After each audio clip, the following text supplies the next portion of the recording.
So apparently the quality of the video I'm shooting sucks if I just limit to MMS, which is a multimedia message. So I'm recording this to show that this is probably going to get vandalized by the staff because I hate when I exercise my rights and I'm speaking my mind, which is protected by the First Amendment. And here I got basically what, because this is an NPO funded by this system right here. So this is basically saying the following behaviors are prohibited, and the highlighted behaviors 1, 2, 4, 5, 8, and 10 uh, actually have been committed here. So I place this on the front of the door because I want to bring it to the other tenants' attention that if it's being, uh, if any of these acts are being committed against you, uh, you shouldn't be afraid to report them. So this is what I write, and every time I write something on this dry eraser board here, it's always getting smeared, you know.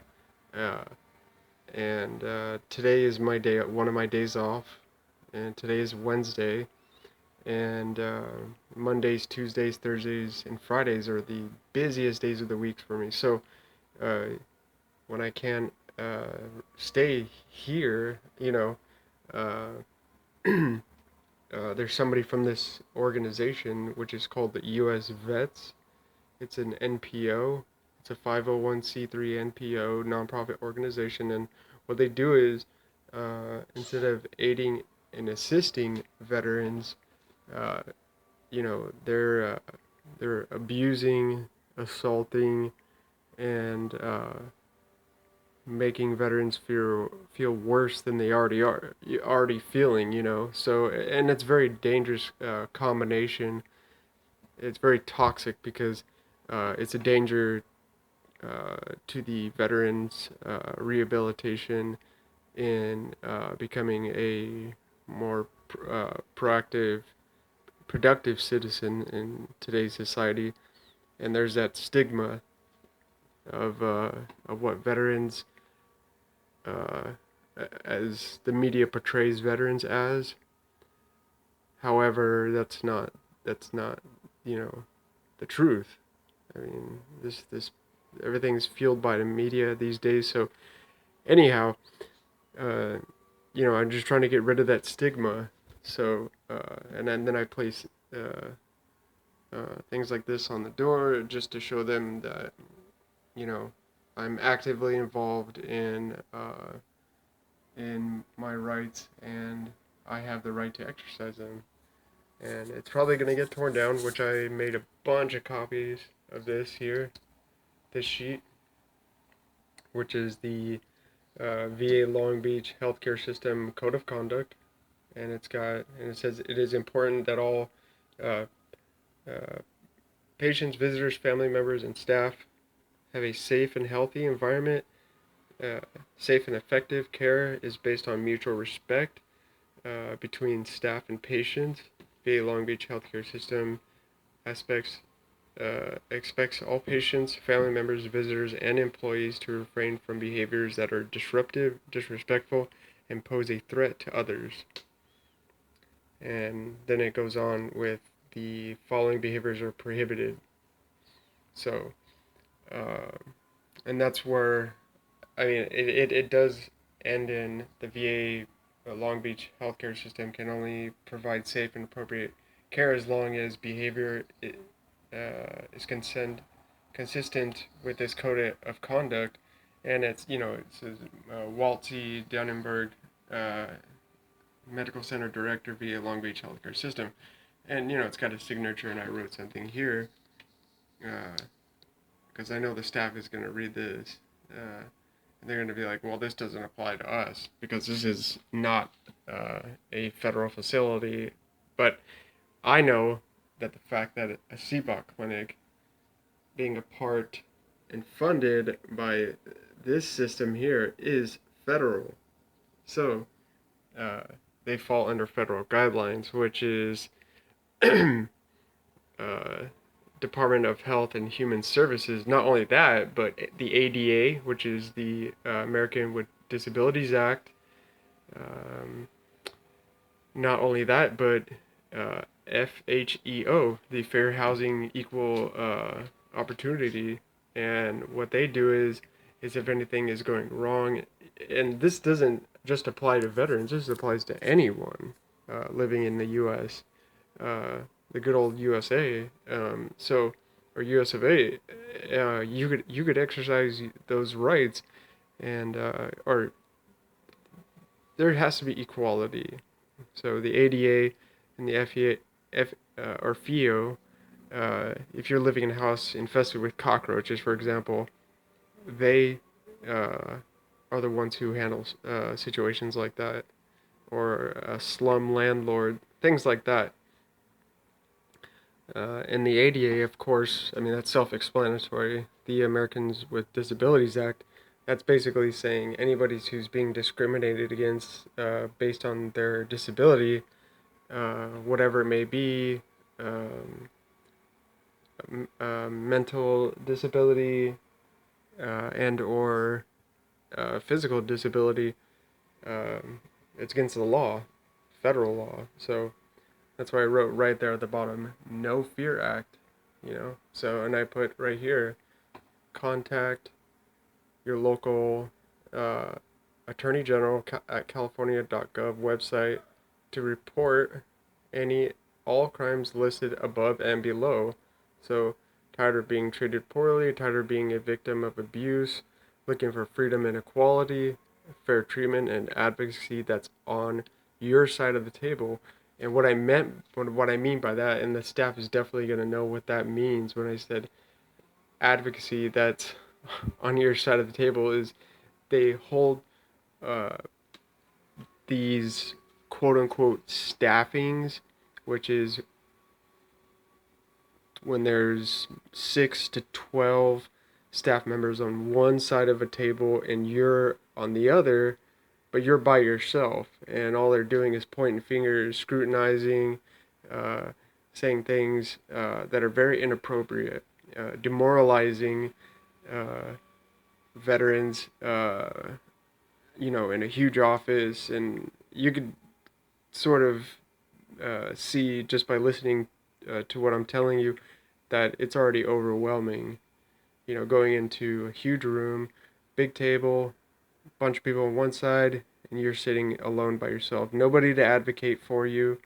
And this NPO, U.S. Vets, doesn't have advocates for veterans. They don't have that option. You can't just say, well, I request to have an advocate here on my side, or, to safeguard myself and to verify the veracity of everything that's being said in this room, uh, and also looking out for my rights. Well, they don't have advocates here on this campus, which is in Long Beach, California. The address is 2001 River Avenue, Long Beach, California, 90810.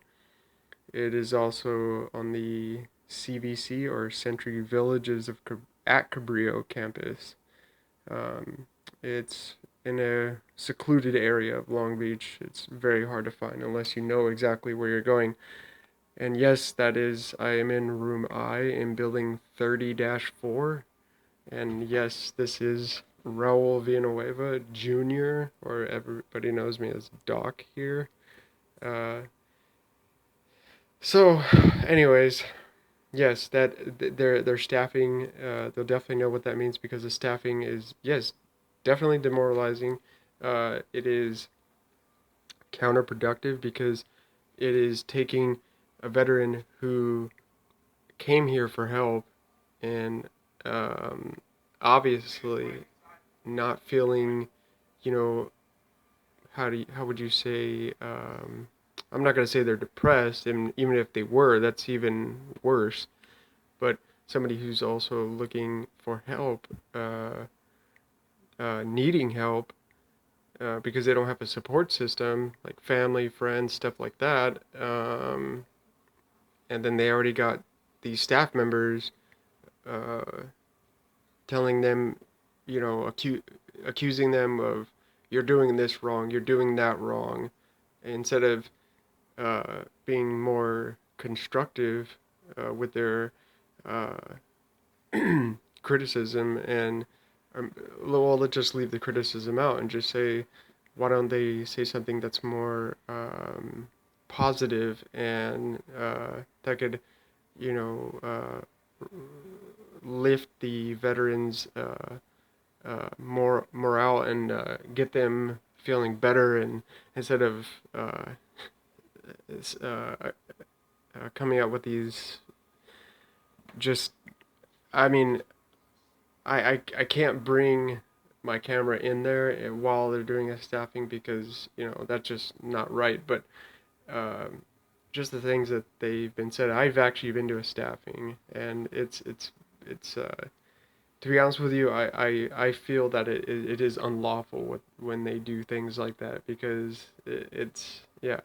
I mean, if a veteran were, or if anybody would be in that same situation, uh, going to these staffings, uh, everything highlighted here is being is is definitely being said in there, like this: yelling, raised voice, or swearing, waiting for and/or confronting an individual, including outside of the building. I mean, that's just like an ambush right there, um, which already would, instantaneously make somebody feel very uncomfortable, violated even. Uh, Derogatory remarks, um, uh, based on, you know, uh, or associated with your disability. Sorry, that's just my foot against the door. I'm trying to keep this thing from closing on me because it kind of does this. So, anyhow, but that's what I wanted to say. I wanted to just show you, everybody, this, because it's probably going to get, like I said, vandalized within the next few seconds, or no, I'm sorry, not seconds, but minutes, hours, days, weeks. Nothing up here has lasted no more than 2 days. So, harmless, First Amendment. So, anybody who needs, is too afraid out of retaliation, because I heard them say, quote unquote, we're going to discharge this person because they're exercising their rights, and I just, after hearing that, I couldn't just sit by and do nothing. So, see, nobody is an activist. Or I'm sorry, let me rephrase that. That wasn't correct. Before activists, they're just people. But when somebody sees something wrong, they act. And that's, hence activists, somebody sees something going wrong. So the simplest approach is to, is to, act upon it and, shout what's going on, and just advocate for yourself, and tell as many people, or talk to somebody and let them know what's going on. But yeah, I'm not saying I'm an activist, but if this is if this is considered that, well, I don't know, but I know my rights, and definitely know my First Amendment. So, okay, well, it's the end of the video.